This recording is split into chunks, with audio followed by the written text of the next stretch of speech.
আচার খেতে আমরা সবাই কম বেশি ভালোবাসি। আসসালামু আলাইকুম everyone, welcome back to my page. আজকে আমি আপনাদের সাথে শেয়ার করব জলপাইয়ের একটি রেসিপি। তো আমি এখানে 1 কেজি পরিমাণ জলপাই নিয়েছি। এখন আমি জলপাইয়ের মুখটাকে এইভাবে বটির সাহায্যে কেটে নিব। তো আমি সবগুলোকেই কেটে নিয়েছি। এখন আমি একটা কাঁটা চামচের সাহায্যে এইভাবে করে জলপাইগুলোকে ছিদ্র করে নিব।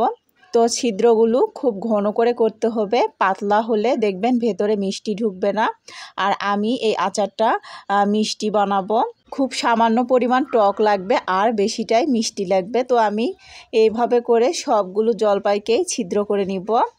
আর এটা বটি দিয়ে কেটে নিলে কিন্তু হবে না, এভাবে করে আপনাকে কাঁটা চামচের সাহায্যে ছিদ্র করে নিতে হবে। তো আমি সবগুলোকেই এভাবে করে ছিদ্র করে নিয়েছি আর ধুয়ে পরিষ্কার করে নিয়েছি। এখন আমি চুলায় প্যান বসিয়ে দিয়েছি আর তার মধ্যে দিয়ে দিব জলপাইগুলোকে। আর আমি এই আচারটা তৈরি করা শিখেছি আমার শাশুড়ি মায়ের কাছ থেকে। তো আমি এর মধ্যে দিয়ে দিব আদা রসুন বাটা, জিরা বাটা, লবণ স্বাদ মতো, লাল মরিচের গুঁড়া, হলুদ গুঁড়া আর দিয়ে দিব পানি। পানিটার পরিমাণ বেশি দিতে হবে। এখন আমি খুব ভালোভাবে করে নেড়েচেড়ে মিশিয়ে নিচ্ছি। আমার পানিটা মনে হচ্ছে কম হয়েছে, আমি আর একটু পানি দিয়ে দিব। তো এর মধ্যে এখন আমি দিয়ে দিব গুড়। অবশ্যই এই আচারটা তৈরি করার ক্ষেত্রে গুড়ের ব্যবহার করতে হবে, চিনি ব্যবহার করলে হবে না।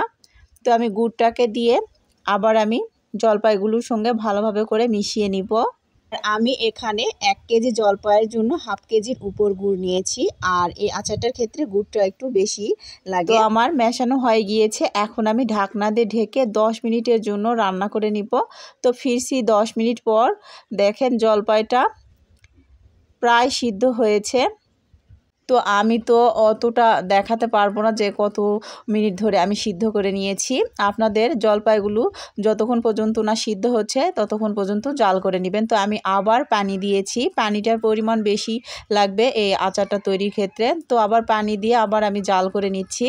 তো খুব ভালোভাবে করে সিদ্ধ করে নিতে হবে। আবার আমি ঢাকনা দিয়ে ঢেকে 10 মিনিটের মতো সিদ্ধ করে নিব।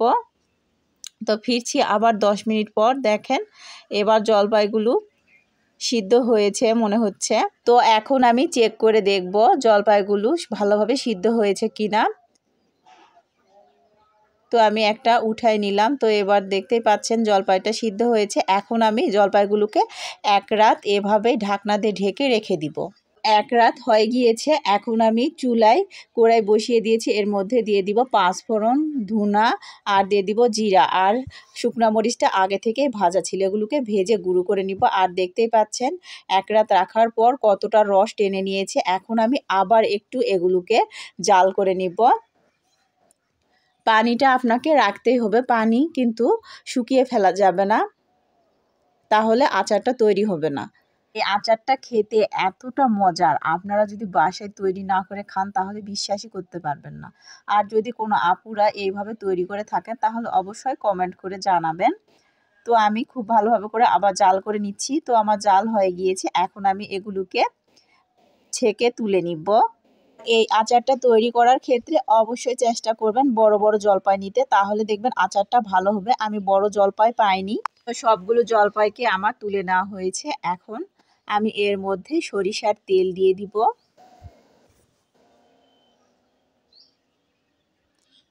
তো এইভাবে করে আমি সরিষার তেলটা দিয়ে দিচ্ছি।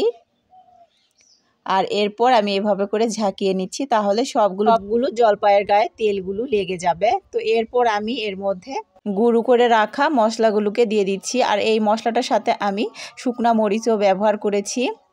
তো আবার আমি এভাবে করে ঝাঁকিয়ে নিচ্ছি। তো ফাইনালি এই যে আমার জলপাইয়ের লুকটা। আর আপনারা এই আচারটিকে সংরক্ষণ করে রাখতে চাইলে অবশ্যই রোদে দিতে হবে। তো আজকের ভিডিওটি কেমন লেগেছে অবশ্যই কমেন্ট করে জানাবেন। আজ এই পর্যন্তই। আল্লাহ হাফেজ।